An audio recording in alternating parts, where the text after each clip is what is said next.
안녕하세요.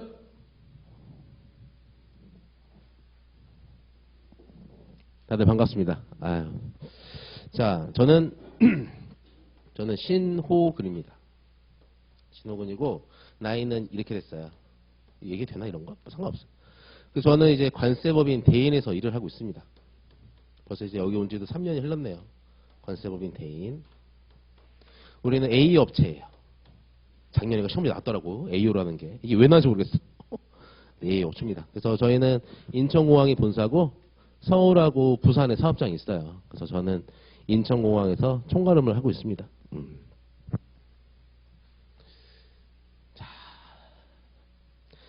자, 이제 이번 커리큘럼은 그 단계 집중 완성이란 거를 좀 하려고 만들었습니다. 그래서 그 1차를 근데 정말 좋은 기회 같아요. 왜냐면은 7월 달에도 또 뭐 기본 강의를 하거든요. 그때는 제 기본 강의는 한 20강에서 24강이에요.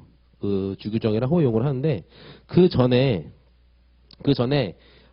모르겠어요. 올해 이 강의를 듣고 2차 시험장에 가시는 분들도 있을 것이고 아니면 내년을 준비하는 분도 있을 것인데 이 강의만 들어도 시험에 붙지 않을까 저는 생각이 들어요. 그래서 좀 빡빡하게 진행할 겁니다. 그래서 항상 관설법 같은 경우에는 처음이 되게 어렵거든요. 처음에 어려운데 나중에 갈수록 이게 감이 와요. 감이 옵니다. 근데 끝까지 16강까지 들어도 그런 기분은 있어.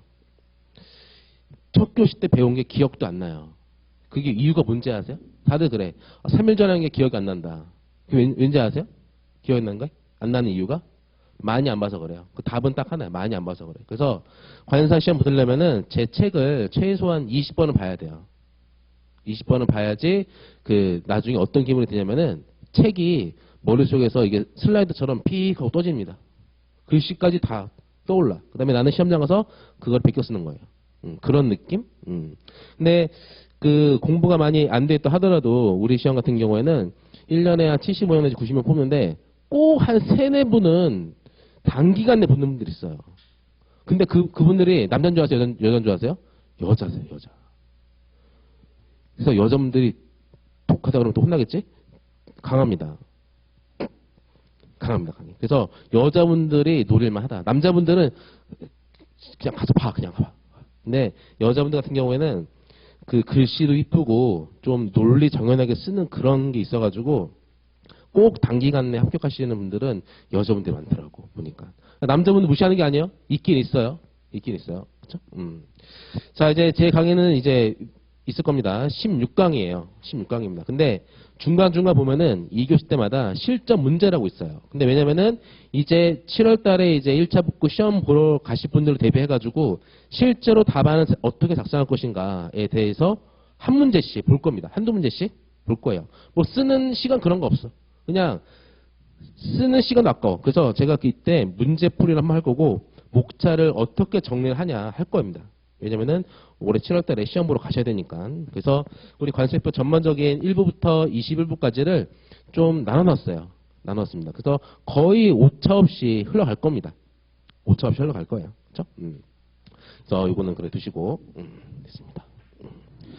자, 첫 시간 같은 경우에는 오늘 뭘 할 거냐면은 그 관세율표에 대해서 잠깐 국제적인 협약에 대한 특성에 대해서 설명을 드릴 거고 두 번째 같은 경우는 통치할 겁니다. 통치가 뭔지 모르죠? 통치라는 게 있어요. 규정인데 그리고 관세율표 1류부터 97류까지 있거든요. 제가 류가 뭔지도 모르죠? 1부터 97이라는 숫자가 있어. 근데 거기서 이제 점점 쪼개집니다. 숫자가 4단위로. 그래서 그 류에 대해서 전반적으로 뭐가 분류되는지 배울 거예요.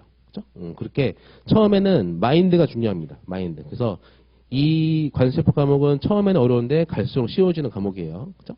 그래서 오늘은 필기를 열심히 해 놔야지 나중에 혼자 공부할 때 상당히 유용하게 쓰일 겁니다. 그리고 강의할 때는 이번 단기 집중 강의 같은 경우에는 쓸데없는 거 안 해요. 오로지 시험 문제 나올 것만 합니다. 그렇죠?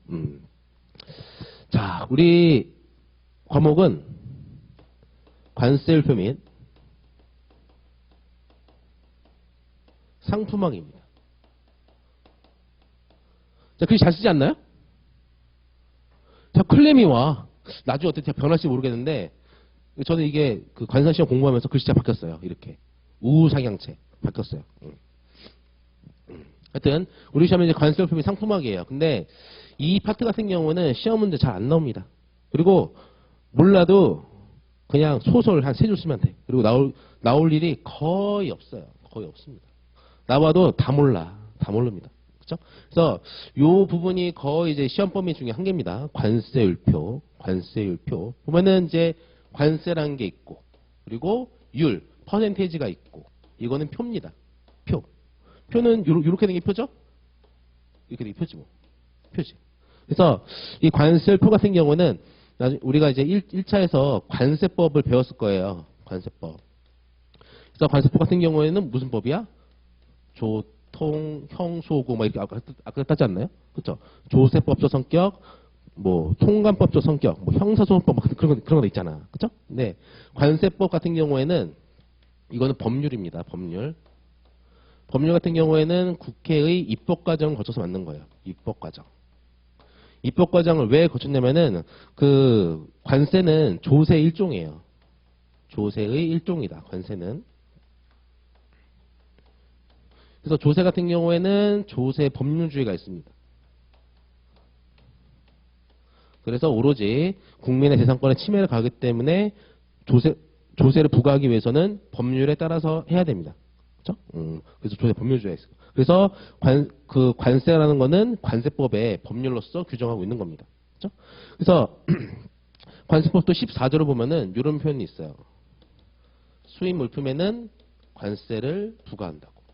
수입 물품에는 무조건 관세를 부과합니다. 그래서 수출 물품 안 하고 무조건 수입 물품만 관세를 부과해요. 그래서 얘 같은 경우는 대물세입니다. 물품에 대해서 부과를 하기 때문에. 그럼 이게 물품이 나왔죠? 물품이에요. 그러면은 우리 관세법에 보면은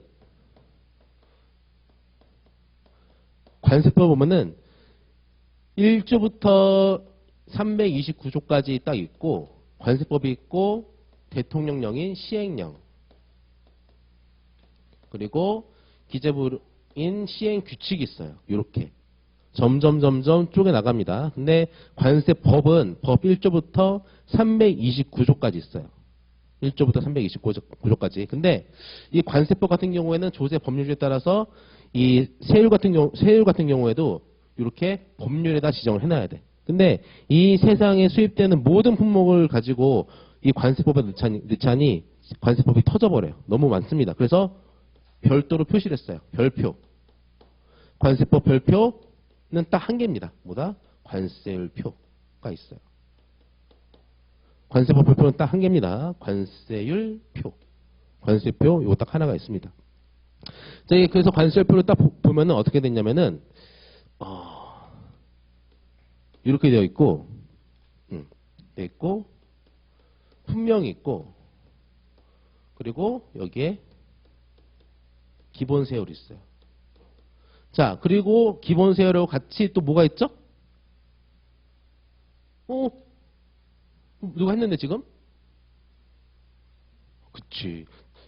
잠정 세율이 있습니다. 기재되는 것도 있고 기재가 안 된 경우도 있어요. 그래서 잠정 세율 같은 경우에도 이렇게 관세법의 일부기 때문에 다 관세법에다 얘는 얘 일부기 때문에 다 얘 같은 경우에는 국회의 동의를 비준을 거쳐가지고 얘는 만들어지는 겁니다. 한번 만들면 땡이에요. 그래서 보면은 하나 예를 들면 뭘 할까요? 뭐 이런 숫자가 있습니다. 만약에 뭐 8486 아니 가지 말고 쉬운 거 8471 뭐 10 이렇게 되어 있어. 그러면은 이런 거 처음 볼 겁니다. 근데 여기에 이렇게 되어 있어. 휴대용 자동 자료 처리 기계라고. 그리고 기본세 어떻게 되어 있냐? 뭐 한 8%라고 되어 있어. 8%. 자, 그러면은 수입 물품에는 관세를 부과하죠? 수입 물품에는 관세를 부과합니다. 그래서 이 휴대용 자동자료 처리기기 한마디로 뭐예요? 태글자로 노트북입니다. 노트북. 노트북을 수입할 때는 그 물품은 코드화가 돼.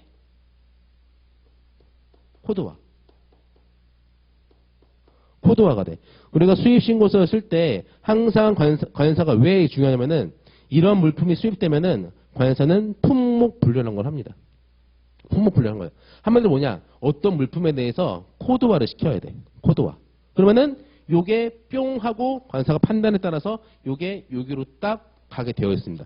근데 이 물품이 여기까지 가는 동안 관사는 머릿속에서 우리 시험 범위인 관세율표에 있는 통칙, 관련 주규정, 지금 무슨 말인지 몰라요? 관련 주규정, 호의 용어, 소호 해설, 그리고 그 호의 용어에 대한 해설, 여러 가지 뭐 분석 사례, 그런 것들에 대해서 다 고른 다음에 이 물품을 여기로 가는 거야. 그게 관사야, 그게 관사. 그래서 관사 같은 경우에는 이런 물품 딱 보죠? 그러면 HS 코드 4자리는 딱 하고 나와야 돼. 시험해봐, 시험해봐. 뭐 해볼까? 여기서 보이는 것 중에서 딱 집어보세요. 에어컨? 그런 거랬어. 에어컨 같은 경우에는 아마 공기 조절기로 해가지고 8415에 갈 겁니다. 84155. 8415. 또! 찾아봐요. 8415 한번 찾아봐. 또! 자! 또 뭐 해봐요? 네? 커피? 0901. 찾아봐. 다 찾아봐. 내가 막 말해도 막 모르지 뭐. 검증이 안 되지. 뭘 웃어? 또 뭐. 마이크? 8518. 찾아보세요. 내가 지금 말한 게 틀리나. 잘난 차는 게 아니야, 지금. 지금 동영상 듣는 분들은 짰을까? 했을까? 내가 짰나? 뭘 짜는 거 눈물로 짜는 거지. 마지막 하나, 또. 펜? 펜? 아마 펜 같은 경우에는 9609쪽을 할 것 같습니다. 제가 볼 때는. 펜 같은 경우에는. 이거 불안하다. 96년은 9609쪽 할 것 같은데. 예, 그래서 이 관사 같은 경우에는 여러분들 저한테 뭘 말했어요? 뭘 말했어? 품명. 여러분들 저한테 뭘 말했냐면은 품명을 말했어. 물품명을 말했어. 근데 신호관사는 쭈루쭈루 돌아가지고 여기 왔네. 근데 저는 머릿속에 돌지 않아요. 항상 가슴 속에 있습니다. 관사는 나중에 되시면은 이 가슴에서 일을 해야 됩니다. 진심으로 해야지 머리를 쓰면 다 걸려요. 다 걸려. 업체에 계시는 부장님들 그분들이 괜히 부장인 줄 아세요? 다 합니다. 그 관사 말고 숱한 관사 거쳤을 거야. 다. 아무튼 품명을 얘기하니까 저는 요걸 얘기했어요. 요거까지만 얘기했어요. 그래서 요 네 자리를 뭐라고 하냐면은 호라 그래. 호. 영어로는 헤딩. 이거 할 때 헤딩. 이거를 네 자리를 호라 그래. 그래서 얘를 뭐라고 부르냐? 제8471호는 이렇게 자동 자료 처리기가 분류가 됩니다. 그리고 8471하고 점 찍고 10은 10 있고 20 있고 30 있고 막 쭉 막 있어요. 그 중에서 10은 첫 번째는 휴대용 자동자료 처리기계야. 점점 어떻게 된다? 세분화돼. 814료는 기계입니다. 814료는 8487까지 있거든요. 그 중에서 8471호는 자동자료 처리기계야. 그 중에서 10은 뭐다? 얘는 휴대용 자동자료 처리기입니다. 점점 뭐가 된다? 세분화가 돼. 세분화. 물품에 대해서 세분화가 됩니다.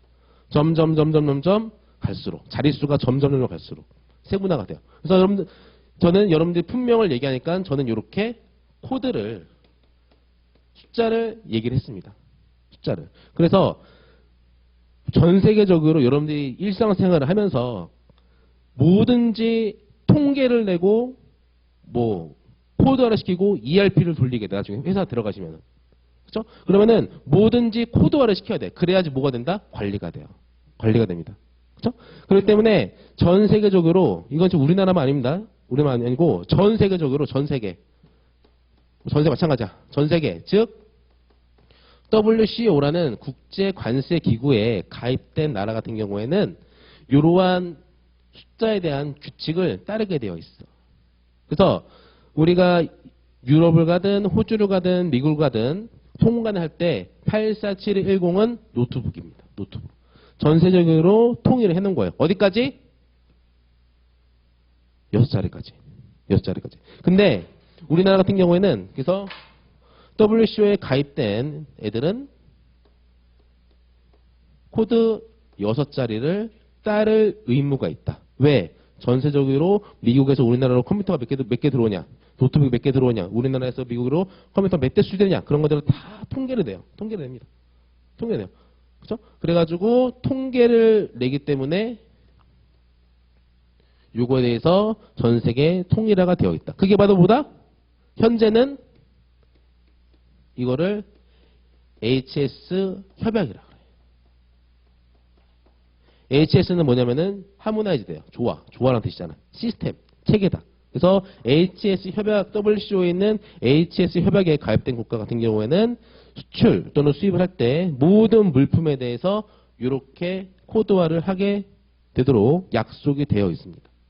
그렇죠? 품명 코드화. 어떻게 보니까 이제 관세율표에서 이제 국제적으로 좀 같네요. 자, 그래서 현재는 WCO에서 HS 협약에 가입된 국가는 HS라는 품목 분류 체계를 따르게 되어 있다. 근데 이게 지금 발전을 거듭한 거예요. 그래서 이렇게 물품에 대해서 수출 또는 수입되는 물동량에 대해서 코드화를 시킨 거는 상당히 예전부터 됐습니다. 언제냐? 1931년 3.1절 외우기 쉽네. 그쵸?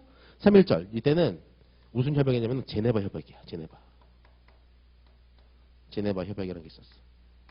그 다음에 1950년에는 이게 발전이 돼가지고 BTN 협약이 있었어. 이거는 이제 어느 지명입니다. 브뤼셀 어느 나라의 수도죠?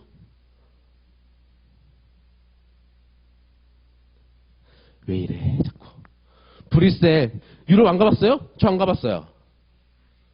벨기에. 그래서 벨기에가 관세 측면에서 그러니까 브뤼셀에는 이제 온갖 기구들이 많이 모여 있대요. 근데 저는 관심도 없습니다. 솔직히 유럽 가기가 싫어요. 왜 가? 비행기 타고 힘들게? 왜 가? 작년인가 와이프랑 장모님이랑 프랑스 갔다 왔다는데 다시 가기 싫어하더라고. 거지들이 많대요. 돈 빼고 그런데. 그래서 저는 별로 안 좋아합니다 그런 거. 집이 가장 좋아하죠. 뭔 얘기한 거야? 그래서 브뤼셀 타리프는 이제 율이죠. 관세율. 얘는 뭐냐면은 노멘클레이처입니다. 제가 지금 영어를 못 써서 지금 말로 하는 게 아닙니다. 브뤼셀 타리프 노멘클레이처. 노멘클레이처 뭐냐면은 이거야. 한글로 하면은 부속서입니다. 이 부속서에 뭐가 있냐? 예전부터 이러한 표를 지웠나? 이러한 표가 있어요. 어떤 코드, 품명, 이러한 세율 그런 게 있습니다. 그렇죠? 근데 아니 그 명색이 전 세계적인 협약인데 이거 브뤼셀만 넣으면은 미국이 가만히 있겠어요? 야, 너 왜 브뤼셀 왜 넣어? UTN으로 하지, USA로 하겠지. 그래서 반발을 했어. 미국 놈들 문제입니다. 그래서 1976년도에 CCCN이라는 걸 만들었어. 이것도 역시 노멘클레이처. 커스텀스 카운실 뭐지? 커스텀스 코퍼레이션 카운실. 그러니까 하여튼 관세 협력기구예요. 뭐가 다 똑같은 거.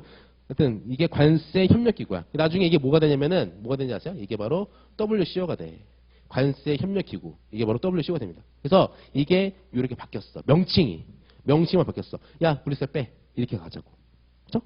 그래서 근데 이때만 해도 이 표는 뭐냐면은 관세 부과 목적이었어요. 관세 부과 목적의 관세율 표였어. 뭐요? 코드가 있고 품명이 있고 어떠한 세율이 있는 체계. 근데 여기까지 같은 경우에는 관세고 여기 같은 경우는 각국이 알아서 정하겠지. 그렇죠? 각국이 알아서 정하겠지. 이거는 통일을 해라. 관세부가 목적으로. 얘는 통일을 해라.